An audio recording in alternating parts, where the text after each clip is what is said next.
স্বাগতম জনাইছোঁ মোৰ ভিডিঅ'টোলৈ। আজি মই আছোঁ উষাৰ নগৰী তেজপুৰ অৰ্থাৎ ব্ৰহ্মপুত্ৰ পাৰত অৱস্থিত অগ্নিগড়। আৰু এই অগ্নিগড়তে উষা আৰু অনিৰুদ্ধৰ প্ৰেম কাহিনীৰ কথা সকলোৱে হয়তো জানে। সেয়েহে ভাবিলোঁ আজি মই যিখিনি জানো আপোনালোকৰ লগতো শ্বেয়াৰ কৰোঁ। তেজপুৰৰ ৰজা আছিল বাণৰজা আৰু তেওঁ শিৱভক্ত আছিল। আৰু তেজপুৰৰ ৰজা বাণৰজাৰ জীয়ৰী আছিল উষা আৰু উষাক সুৰক্ষিত কৰি ৰাখিবৰ বাবে এই গড়টো বন্ধাইছিল। এয়া হৈছে উষা আৰু তেওঁৰ সখীয়েক চিত্ৰলেখা। এদিন যেতিয়া উষায়ে সপোনত এজন সুঠাম ৰাজকুমাৰক দেখিছিল, তেতিয়া সেই ৰাজকুমাৰক পাবৰ বাবে ব্যাকুল হৈ পৰিছিল আৰু উষায়ে আহি তেওঁৰ সখীয়েক চিত্ৰলেখাক সকলোবোৰ বৰ্ণনা বিৱৰি কৈছিল।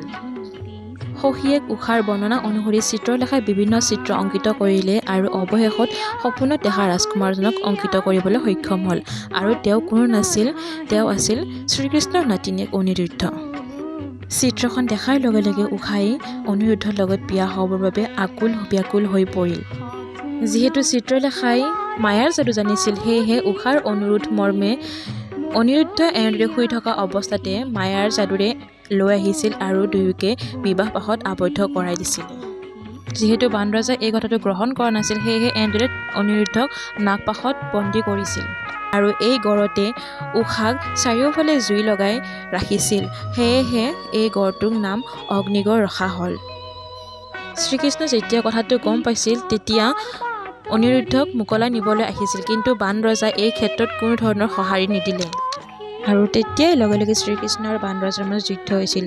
যদিও শ্ৰীকৃষ্ণ বাণৰজাতকৈ শ্ৰেষ্ঠ আছিল, সেয়েহে বাণৰজাই এই ক্ষেত্ৰত তেওঁৰ লগত যুঁজিব নোৱাৰি তেওঁ মহাদেৱৰ ওচৰত গৈছিল।